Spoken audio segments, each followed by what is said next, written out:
بسم اللہ الرحمن الرحیم۔ محترم ناظرین، ماہ رمضان المبارک میں فجر کی نماز کے بعد یہ عظیم الشان صورت ضرور پڑھا کرو۔ اللہ تبارک و تعالی اس عمل سے بہت خوش ہوتا ہے اور اپنے بندے کے نصیب میں خوشیاں ہی خوشیاں لکھ دیتا ہے۔ اس مبارک صورت میں عزت، دولت، صحت، کامیابی اور لمبی عمر کا ہر خزانہ موجود ہے۔ ناظرین، رمضان کی فجر کا وقت ایک ایسا نورانی اور روحانی گھڑی ہے جو نہ صرف دن کا آغاز کرتی ہے بلکہ انسان کی روح، دل اور بندے مومن کی تقدیر کو نئی روشنی سے منور کر دیتی ہے۔ یہ وہ مقدس لمحات ہیں جب پوری زمین پر سکون کی چادر بچھی ہوتی ہے، ہوائیں ذکر الہی کی گواہی دیتی ہیں، فرشتے آسمان سے زمین پر حاضر ہوتے ہیں اور اللہ تبارک و تعالی کی بارگاہ صمدیت سے رحمتوں، برکتوں اور مغفرت کا خاص نزول ہوتا ہے۔ فجر کے وقت میں ایک ایسی خاص روحانی کشش اور نورانیت رکھی گئی ہے جس کی تصدیق ہمیں قرآن اور حدیث کی روشنی میں بارہا ملتی ہے۔ قرآن مجید میں اللہ تبارک و تعالی کا ارشاد گرامی ہے، وَقُرْآنَ الْفَجْرِ اِنَّ قُرْآنَ الْفَجْرِ كَانَ مَشْهُودًا، یعنی فجر کے وقت قرآن کی تلاوت ایسی مقبول ہے کہ فرشتے اس کی گواہی دیتے ہیں۔ اس آیت مبارکہ سے روز روشن کی طرح واضح ہوتا ہے کہ فجر کا وقت اللہ کے قریب ہونے کا ایک بہت ہی عظیم موقع ہے، اور اس وقت کی گئی قرآن کریم کی تلاوت اللہ کے ہاں خصوصی درجہ قبولیت رکھتی ہے۔ یہی وجہ ہے کہ نبی کریم صلی اللہ علیہ وسلم نے اس وقت کو غفلت اور نیند میں گزارنے سے منع فرمایا اور اسے دارین کی نجات و کامیابی کا زینہ قرار دیا۔ آج کا ہمارا خاص وظیفہ بھی ماہ سیام میں فجر کی نماز کے بعد قرآن پاک کی ایک نہایت مختصر مگر بے حد پیاری صورت کی تلاوت کا عمل ہے۔ اس صورت کے بارے میں حضرت محمد صلی اللہ علیہ وسلم کی تعلیمات کی روشنی میں بتایا جاتا ہے کہ جو اسے اخلاص سے پڑھتا ہے اللہ تبارک و تعالی اس سے بہت خوش ہوتا ہے، اس کے نصیب میں خوشیاں ہی خوشیاں لکھ دیتا ہے، اور اس صورت کے طفیل عزت، دولت، صحت، کامیابی اور لمبی عمر کے تمام مقاصد پورے ہو جاتے ہیں۔ اس صورت کی عظمت و فضیلت جاننے کے لیے براہ کرم اس روحانی پیغام کو آخر تک ضرور سنیں۔ ناظرین، فجر کا وقت انتہائی بابرکت وقت ہوتا ہے۔ یہ وہ مبارک لمحات ہیں جب اللہ تبارک و تعالی کی خصوصی رحمتیں نازل ہو رہی ہوتی ہیں، جب بندہ اپنی میٹھی نیند اور آرام کو محض اللہ کی خاطر ترک کر کے اس کے سامنے سر بسجود ہوتا ہے تو آسمانوں سے رحمت کے سب دروازے کھول دیے جاتے ہیں۔ فجر کی نماز محض ایک فرض عبادت نہیں بلکہ بندے کی زندگی میں نئی روشنی، امید اور برکت کا حقیقی آغاز ہے۔ نبی کریم صلی اللہ علیہ وسلم نے دعا فرمائی کہ اے اللہ، میری امت کے لیے صبح کے وقت میں برکت عطا فرما۔ جو شخص اپنی دن کا آغاز اللہ کے ذکر سے کرتا ہے اس کا پورا دن آسان ہو جاتا ہے، تمام مشکلات اس سے دور کر دی جاتی ہے اور اس کا رزق اللہ کے غیبی حکم سے بڑھا دیا جاتا ہے۔ فجر کا وقت وہ لمحہ ہے جب فرشتے اللہ کے حکم سے بندوں کے حق میں دعائیں کرتے ہیں، اور جو لوگ اس وقت قرآن کریم کی تلاوت میں مشغول ہوتے ہیں اللہ تبارک و تعالی ان کے لیے رزق کے بند دروازوں کو کھول دیتا ہے۔ جس گھر میں فجر کے وقت قرآن کریم کی آواز گونجتی ہے وہاں سے نحوست، پریشانیاں، فقر و فاقہ، بے برکتی، بے سکونی، بیماریوں کا ڈیرا، دل کا اندھیرا اور رزق کی تنگی سب جڑ سے ختم ہو جاتے ہیں۔ ناظرین، قرآن پاک اللہ کا زندہ جاوید کلام ہے۔ اس کے ہر حرف میں شفا، ہر آیت میں نور اور ہر صورت میں ہدایت کا لازوال خزانہ ہے۔ جو بندہ فجر کے وقت قرآن کریم کی تلاوت کرتا ہے اس کے چہرے پر ایمانی نور چمکتا ہے، اس کے دل کو حقیقی سکون ملتا ہے اور اللہ تبارک و تعالی اسے اپنی خاص رحمت کی چادر سے ڈھانپ لیتا ہے۔ حضرت عثمان بن عفان رضی اللہ تعالی عنہ نے سچ فرمایا کہ اگر ہمارے دل ہر طرح کی آلودگی سے پاک ہوتے تو ہم قرآن کی تلاوت سے کبھی سیر نہ ہوتے، اور دل کی پاکیزگی کے لیے رمضان اور فجر کا وقت سب سے بہترین ہے، جب کائنات کی ہر چیز خاموش ہوتی ہے، اللہ تبارک و تعالیٰ کی عبادت کرتی ہے، پرندے تسبیح پڑھتے ہیں، اور زمین ان مبارک قدموں کی گواہ بنتی ہے جو اللہ کے گھر کی طرف بڑھتے ہیں۔ اللہ تبارک و تعالیٰ قرآن کریم میں صراحت سے فرمایا کہ بے شک فجر کے وقت قرآن کی تلاوت کی گواہی دی جاتی ہے، یعنی فرشتے اس پر شاہد ہوتے ہیں۔ اس لمحے کی تلاوت کو خاص طور پر فرشتوں کے رجسٹر میں نوٹ کیا جاتا ہے، اور اس کے ثمرات انسان کی زندگی میں واضح طور پر نمایاں ہوتے ہیں۔ فجر کے وقت قرآن پڑھنا نہ صرف عظیم ثواب کا باعث ہے، بلکہ زندگی کے ہر شعبے میں برکت لاتا ہے۔ دن کا ہر پل خوشگوار گزرتا ہے، فیصلے بہتر ہوتے ہیں، نیتیں صاف ہوتی ہیں، اور اللہ تبارک و تعالی دل کو ایسی بصیرت اور روشنی عطا فرماتا ہے جو مشکلات میں بہترین رہنمائی کرتی ہے۔ جو شخص فجر کے وقت قرآن کی تلاوت کو اپنا دائمی معمول بنا لیتا ہے، اس کی زندگی سے نحوست، رکاوٹیں اور غم آہستہ آہستہ رخصت ہونے لگتے ہیں۔ اس کے لیے رزق کے اسباب غیب سے آسان ہو جاتے ہیں، اور اسے ایسی جگہوں سے رزق ملتا ہے جہاں تک اس کے وہم و گمان کی رسائی بھی نہیں ہوتی۔ ناظرین، نماز اسلام کا ستون اور بندے کا اپنے رب سے براہ راست رابطہ ہے۔ یہ کامل ایمان کی علامت، دلوں کا قرار اور روح کی پاکیزہ غذا ہے۔ دن میں 5 مرتبہ نماز ادا کرنا اللہ تبارک و تعالیٰ کا قطعی حکم اور رسول اکرم صلی اللہ علیہ وسلم کی دائمی سنت ہے۔ نماز انسان کو فحاشی اور برائیوں سے روکتی ہے، شیطان کو انسان سے دور بھگاتی ہے، اور اسے ظاہری و باطنی پاکیزگی عطا کرتی ہے۔ جو بندہ نماز قائم کرتا ہے وہ گویا اپنی زندگی کو اللہ کے نور سے معمور کر لیتا ہے۔ بغیر نماز کی زندگی بے مقصد، بوجھ اور دل و دماغ ہمیشہ بے چین رہتے ہیں۔ نماز کا پابند انسان اللہ کا محبوب اور مقرب بندہ بن جاتا ہے۔ اسی لیے رسول اکرم صلی اللہ علیہ وسلم نے واشگاف الفاظ میں فرمایا کہ نماز دین کا ستون ہے، جس نے اسے قائم کیا اس نے گویا پورے دین کو قائم کیا۔ جو بندہ دنیا و آخرت کی حقیقی کامیابی کا طالب ہے، وہ نماز کو اپنی زندگی کا لازمی اور اولین حصہ بنا لے۔ بالخصوص فجر کی نماز جو دن کی سب سے پہلی عبادت ہے، انسان کی روحانی، جسمانی اور دینی زندگی میں بیداری کا پیغام دیتی ہے۔ فجر کی نماز کی فضیلتیں تو بے شمار ہیں۔ رسول اللہ صلی اللہ علیہ وسلم نے فرمایا، جو شخص 2 ٹھنڈی نمازیں یعنی فجر اور عصر پابندی سے پڑھتا ہے، وہ بلا شبہ جنت میں داخل ہوگا۔ فجر کی نماز مومن کے چہرے کا نور، دل کا چین اور زندگی میں برکت کا سب سے بڑا ذریعہ ہے۔ یہ وہ وقت ہے جب فرشتے رات اور دن کی باری باری بندوں کے اعمال اللہ تبارک و تعالی کی بارگاہ میں پیش کرتے ہیں، اور روز محشر سب سے پہلا سوال نماز کے بارے میں ہی ہوگا۔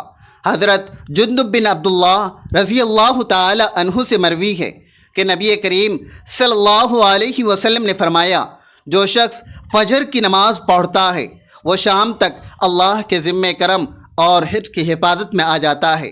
حضرت ابو ہریرہ رضی اللہ تعالی عنہ سے روایت ہے کہ رسول اللہ صلی اللہ علیہ وسلم نے فرمایا، فجر اور عشاء کی نمازیں منافقین پر سب سے زیادہ گناہ اور بھاری ہوتی ہے۔ اگر تم جان لیتے کہ ان میں کس قدر اجر اور ثواب چھپا ہے تو تم گھٹنوں کے بل رینگتے ہوئے بھی ان کے لیے حاضر ہوتے۔ نبی کریم صلی اللہ علیہ وسلم نے مزید فرمایا کہ فجر کی 2 رکعت سنتیں پوری دنیا اور جو کچھ اس میں ہے ان سب سے بہتر اور قیمتی ہیں۔ حضرت عثمان غنی رضی اللہ تعالی عنہ سے روایت ہے کہ نبی کریم صلی اللہ علیہ وسلم نے فرمایا، جس نے عشاء کی نماز باجماعت ادا کی گویا اس نے آدھی رات قیام کیا، اور جس نے فجر کی نماز بھی باجماعت پڑھی گویا اس نے پوری رات عبادت میں گزاری۔ نبی کریم صلی اللہ علیہ وسلم نے یہ بھی خوشخبری دی کہ جو شخص فجر کی نماز ادا کرتا ہے اس پر جہنم کی آگ حرام کر دی جاتی ہے۔ نبی کریم صلی اللہ علیہ وسلم نے ارشاد فرمایا، فجر کی نماز کے بعد جب تک سورج طلوع نہ ہو ذکر الہی میں مشغول رہنے والے کے لیے ایک کامل حج اور عمرہ کا ثواب لکھا جاتا ہے۔ نبی کریم صلی اللہ علیہ وسلم نے فرمایا، فجر کے وقت اللہ تبارک و تعالی اپنے خاص فرشتوں کو زمین پر بھیجتا ہے جو اللہ کا ذکر کرنے والوں کے ساتھ مصافحہ کرتے ہیں۔ حضرت ابو موسیٰ اشعری رضی اللہ تعالی عنہ سے روایت ہے کہ نبی کریم صلی اللہ علیہ وسلم نے ارشاد فرمایا، جو شخص صبح و شام خلوص سے اللہ تبارک و تعالی کا ذکر کرتا ہے، اللہ تبارک و تعالی اس کے لیے جنت میں ایک عالیشان باغ لگا دیتا ہے۔ نبی کریم صلی اللہ علیہ وسلم نے فرمایا، فجر کے وقت اللہ کی طرف سے رزق تقسیم ہوتا ہے، جو اس وقت سوتا رہتا ہے وہ اپنے نصیب کی برکت سے محروم کر دیا جاتا ہے۔ حضرت علی کرم اللہ وجہ الکریم نے فرماتے ہیں کہ میں نے رسول اکرم صلی اللہ علیہ وسلم سے خود سنا کہ فجر کی نماز انسان کو سستی، غفلت اور نفس کے دھوکے سے نکال کر اللہ تبارک و تعالیٰ کے انتہائی قریب کر دیتی ہے۔ یہ وقت دعاؤں کی فوری قبولیت اور رزق میں بے پناہ کشادگی کا سنہرا سبب ہے۔ جو شخص فجر کی نماز کو اہمیت دیتا ہے اس کے پورے دن کا آغاز رحمت الہی، روشنی اور کامیابی سے ہوتا ہے۔ تو فجر کی نماز کے بعد آپ نے جو عظیم سورت پڑھنی ہے وہ ہے سورۃ الکوثر۔ رمضان میں فجر کے بعد سورۃ الکوثر کی تلاوت ایک ایسا لازوال روحانی خزانہ ہے جو دنیا و آخرت کی ہر نعمت کے دروازوں کو آپ پر کھول دے گا۔ سورۃ الکوثر کا نزول اس وقت ہوا جب کفار مکہ رسول اللہ صلی اللہ علیہ وسلم پر طعنہ زنی کر رہے تھے۔ معاذ اللہ آپ کے بیٹے زندہ نہیں رہے، اس لیے آپ کا نام و نشان مٹ جائے گا۔ اس نازک موقع پر اللہ تبارک و تعالی نے اپنے پیارے محبوب صلی اللہ علیہ وسلم کو عظیم تسلی دیتے ہوئے فرمایا، اِنَّا أَعْطَيْنَاكَ الْكَوْثَرَ، یعنی اے محبوب بے شک ہم نے آپ کو کوثر عطا کر دی ہے۔ یہ آیت نبی کریم صلی اللہ علیہ وسلم کے بلند مقام و مرتبہ کی عظیم الشان آسمانی گواہی ہے۔ الکوثر کا مطلب ہے خیر کثیر، یعنی وہ بھلائی جو کبھی ختم نہ ہو۔ اس سے مراد جنت کی وہ نہر بھی ہے جس کا پانی دودھ سے سفید اور شہد سے میٹھا ہے۔ اس سے مراد نبوت کی برکات، امت کی کثرت اور دین اسلام کی ابدی وسعت ہے۔ یہ سب معانی اس بات کی قطعی دلیل ہے کہ اللہ تبارک و تعالی نے نبی پاک صلی اللہ علیہ وسلم کو وہ کچھ عطا فرمایا جو کائنات میں کسی اور کو نصیب نہیں ہوا۔ فَصَلِّ لِرَبِّكَ وَانْحَرْ، یعنی بس آپ اپنے رب کے لیے نماز پڑھیے اور قربانی کیجیے۔ یہ آیت ہمیں توحید و اخلاص کی کامل تعلیم دیتی ہے۔ اللہ تبارک و تعالی نے نبی کریم صلی اللہ علیہ وسلم کو حکم دیا کہ ہر قسم کی عبادت اور بندگی خالص اللہ تبارک و تعالی کے لیے ہو۔ وانحر سے مراد قربانی ہے، یعنی تمام مالی عبادات اور نذرانے صرف اللہ کے لیے ہوں، نہ کہ کسی باطل معبود کے نام پر۔ ان شانئک ھو الابتر، یعنی بے شک آپ کا دشمن ہی بے نسل اور بے نام و نشان ہے۔ یہ آیت ان تمام کفار کی ابدی تردید ہے جو نبی کریم صلی اللہ علیہ وسلم کا مذاق اڑاتے تھے۔ ان کا کوئی بیٹا نہیں، ان کی یاد باقی نہیں رہے گی۔ اللہ تبارک و تعالی نے جواب دیا کہ اے محبوب آپ کا دشمن ہی حقیقت میں ابتر ہے، یعنی اسی کا نام دنیا سے مٹ جائے گا۔ آج ہم بچشم سر دیکھ رہے ہیں کہ نبی پاک صلی اللہ علیہ وسلم کا نام نامی، اسم گرامی دنیا کے چپے چپے میں نہایت عزت و توقیر سے لیا جاتا ہے، جبکہ ابو جہل اور عاص بن وائل جیسے دشمنوں کو رہتی دنیا تک صرف عبرت اور نفرت سے یاد کیا جاتا ہے۔ الکوثر کا جامع مطلب خیر کثیر ہے، یعنی یہ چھوٹی سی صورت ایسی عظیم برکتوں سے لبریز ہے کہ اللہ تبارک و تعالی اس کے طفیل جسے چاہے اس کے رزق، عزت، مال، اولاد اور دین و دنیا میں خیر کثیر عطا فرماتا ہے۔ یہ قرآن مجید کی سب سے مختصر لیکن سب سے جامع صورت ہے۔ اس میں اللہ تبارک و تعالی نے نبی کریم صلی اللہ علیہ وسلم کو کوثر یعنی خیر کثیر عطا کرنے کی لازوال خوشخبری سنائی ہے۔ اس مبارک صورت کی تلاوت سے دل کو دائمی سکون، رزق میں بے پناہ برکت، دشمنوں کے شر پر غلبہ اور بے حساب عزت اور دولت نصیب ہوتی ہے۔ یہ صورت دشمنوں کی ہر قسم کی خفیہ سازشوں سے نجات کا بہترین ذریعہ بنتی ہے۔ اس کی برکت سے نسلوں کو روحانی، جسمانی اور دنیاوی فوائد حاصل ہوتے ہیں۔ فجر کے وقت اس صورت کی تلاوت سے بندے کی تقدیر کا ستارہ روشن ہو جاتا ہے۔ اس کی تلاوت سے رزق میں ایسی برکت ہوتی ہے کہ خواہ کتنی ہی شدید تنگ دستی کیوں نہ ہو، وہ خوشحالی میں بدل جاتی ہے۔ دل کو وہ سکون ملتا ہے کہ ہر قسم کی ذہنی بے چینی ختم ہو جاتی ہے۔ نافرمان اولاد اس کے اثر سے فرما بردار ہو جاتی ہے۔ حاسد اور دشمن خود بخود اپنا راستہ بدل لیتے ہیں۔ بدنامی کا داغ عزت و توقیر میں بدل جاتا ہے۔ یہ صورت ہر قسم کی جادو بندش اور نظر بد کا قاطع طور ثابت ہوتی ہے۔ اس کی برکت سے لمبی عمر، اچھی صحت اور پرسکون زندگی نصیب ہوتی ہے، اور زندگی میں اچانک غیب سے خیر کے دروازے کھلنا شروع ہو جاتے ہیں۔ حضرت امام حسن بصری رحمۃ اللہ علیہ فرماتے ہیں کہ ایک بزرگ روزانہ فجر کے بعد سورۃ الکوثر 70 مرتبہ پابندی سے پڑھا کرتے تھے۔ ایک رات انہوں نے خواب میں دیکھا کہ ان پر نور کی بارش ہو رہی ہے اور فرشتے انہیں مبارکباد دے رہے ہیں۔ انہوں نے حیرت اور تعجب سے پوچھا کہ یہ کیا معاملہ ہے؟ تو جواب ملا کہ اللہ تبارک و تعالی نے آپ کی اس تلاوت کی برکت سے آپ کو دنیا و آخرت دونوں جہان کی کوثر یعنی خیر کثیر عطا کر دی ہے۔ حضرت علی رضی اللہ تعالی عنہ نے وصیت فرمائی کہ قرآن پڑھا کرو، کیونکہ قرآن مردہ دلوں کو زندہ کرتا ہے، علم میں نافع اضافہ کرتا ہے اور بندے کو ہر قسم کی گمراہی سے بچاتا ہے۔ فجر کا وقت اس لیے بھی خاص ہے کہ اس میں بندہ اپنے رب کے بہت زیادہ قریب ہوتا ہے، اور جو التجائیں اس نورانی وقت میں مانگی جاتی ہے وہ کبھی رد نہیں کی جاتی۔ فجر کے وقت قرآن کریم کی تلاوت سے انسانی وجود کو جو سکون ملتا ہے اور نیند کے نشے سے نکل کر روحانیت کے جام سے سیراب ہونے کا جو کیف و سرور ہے وہ بیان سے باہر ہے۔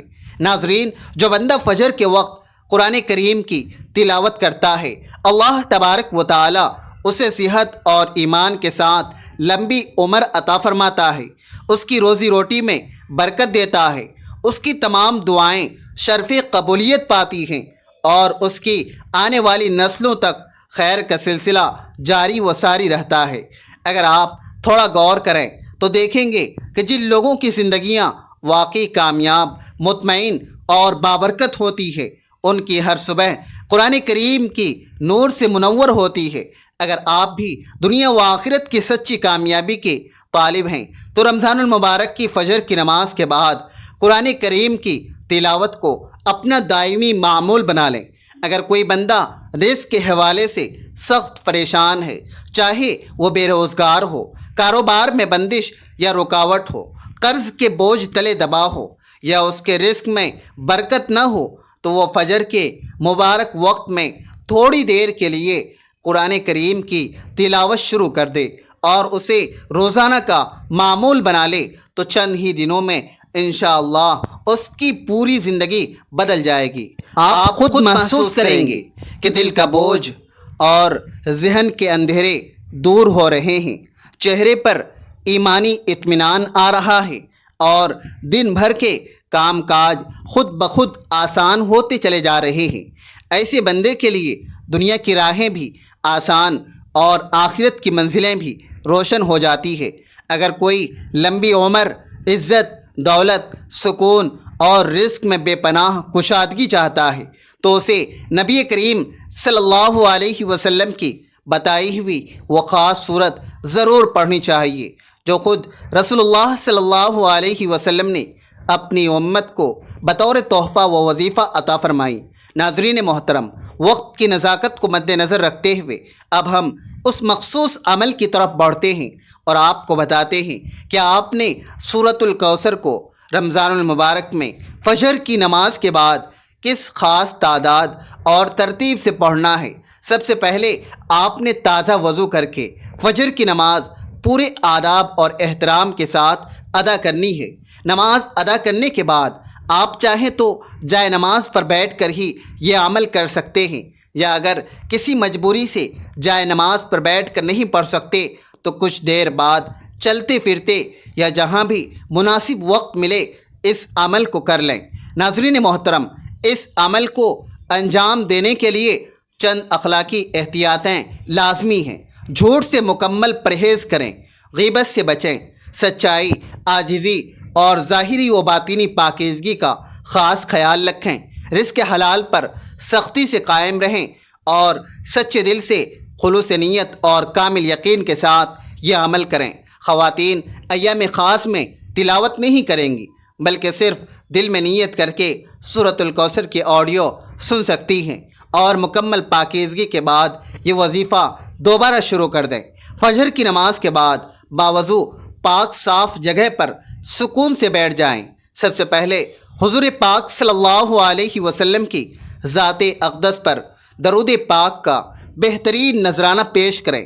آپ کوئی بھی چھوٹا سا درود پاک پڑھ سکتے ہیں، چاہے صلی اللہ علیہ وسلم ہو یا صلی اللہ علی محمد، لیکن درود ابراہیمی کی فضیلت و برکت سب سے زیادہ ہے، اس لیے عظیم ثواب کی نیت سے میرے ساتھ ایک مرتبہ درود ابراہیمی پڑھ لیں۔ اللہم صلی علی محمد وعلی آل محمد کما صلیت علی ابراہیم وعلی آل ابراہیم انک حمید مجید۔ اللہم بارک علی محمد وعلی آل محمد کما بارکت علی ابراہیم وعلی آل ابراہیم انک حمید مجید۔ درود پاک پڑھنے کے بعد سب سے پہلے سبحان اللہ و بحمدہ سبحان اللہ العظیم پڑھیں۔ اسے ہاتھ کی انگلیوں یا تسبیح کے دانوں پر گن کر صرف 33 مرتبہ پڑھنا ہے۔ اس کے بعد آپ نے قرآن پاک کی اس سب سے مختصر صورت یعنی سورۃ الکوثر کی تلاوت کرنی ہے۔ بسم اللہ الرحمن الرحیم انا اعطیناک الکوثر فصل لربک وانحر ان شانئک هو الابتر۔ آپ نے سورۃ الکوثر کو مکمل 101 مرتبہ پڑھنا ہے۔ آپ اسے ہاتھ کی انگلیوں یا تسبیح پر گن کر پڑھ سکتے ہیں، لیکن یاد رہے کہ تعداد میں ایک کی کمی بیشی نہ ہو۔ ہر مرتبہ تسمیہ یعنی بسم اللہ کے ساتھ سورۃ الکوثر کی تلاوت کریں۔ اس سورت کو پڑھتے وقت اپنے دل میں جو بھی جائز خواہشات ہیں یا جس خاص مقصد کے لیے یہ عمل کر رہے ہیں اسے اپنے مکمل تصور میں رکھیں، چاہے یہ عمل رزق کی فراخی، عزت میں اضافہ، دنیاوی کامیابی، دشمنوں کی شر سے نجات، پیچیدہ بیماریوں سے شفا، رشتوں کی بندش، کاروبار کی ترقی، اولاد کی نعمت یا محض دل کے دائمی سکون کے لیے ہو۔ اس مقصد کو پختہ ذہن میں رکھتے ہوئے عمل مکمل کریں۔ سورۃ الکوثر کو بتائی گئی 101 کی تعداد میں پڑھنے کے بعد اللہ تبارک و تعالیٰ کے ان 3 صفاتی ناموں کی تسبیح پڑھیں۔ یاد رہے کہ ان تینوں ناموں کو ملا کر پڑھنا ایک شمار ہوگا۔ آپ نے یا اللہ یا فتاح یا غنیوں کی ایک مکمل تسبیح یعنی 100 مرتبہ پڑھنا ہے۔ اس کے بعد آخر میں وہی درود پاک دوبارہ پڑھیں جو وظیفہ شروع کرنے سے پہلے پڑھا تھا۔ پھر اللہ تبارک و تعالیٰ کی بارگاہ میں نہایت عاجزی اور انکساری کے ساتھ ہاتھ اٹھا کر دعا مانگیں کہ اے رب کوثر، مجھے بھی اپنے کوثر جیسی لازوال رحمت عطا فرما۔ میرے نصیب میں حقیقی عزت، دولت، کامل صحت، سچی خوشیاں، قرضوں کے بوجھ سے مکمل نجات، اولاد کی فرمانبرداری اور ایمان والی زندگی و موت لکھ دے، آمین۔ ناظرین، اس روحانی عمل کے ساتھ ساتھ آپ نے 5 وقت کی نماز کی پابندی کو ہر حال میں لازمی کرنا ہے۔ 5 گانا نماز اپنے اپنے وقت پر ادا کریں۔ قرآن پاک کی تلاوت کو اپنی زندگی کا اٹوٹ معمول بنا لیں اور اپنا زیادہ سے زیادہ وقت اللہ تبارک و تعالیٰ کے ذکر و اذکار اور استغفار میں گزاریں۔ دعا ہے کہ اللہ تبارک و تعالیٰ ہمیں نیکی کی بات سننے، سمجھنے اور اس پر خلوص کے ساتھ عمل کرنے کی توفیق رفیق عطا فرمائے۔ میرا یہ پیغام سنانا اور آپ تمام کا اسے سننا اپنی بارگاہ میں شرف قبولیت عطا فرمائیں، آمین۔ ناظرین، گزارش ہے کہ اللہ تبارک و تعالیٰ کے 99 مبارک ناموں میں سے کوئی ایک پیارا سا نام کمنٹ سیکشن میں ضرور لکھیے اللہ تبارک و تعالی ہم سب کا حامی و ناصر ہو، آمین ثم آمین۔ جزاک اللہ۔ ویڈیو اچھی لگے تو اسے ثواب کی نیت سے لائک اور شیئر ضرور کریں، اور مزید ایسی ویڈیوز کے لیے چینل کو سبسکرائب کریں۔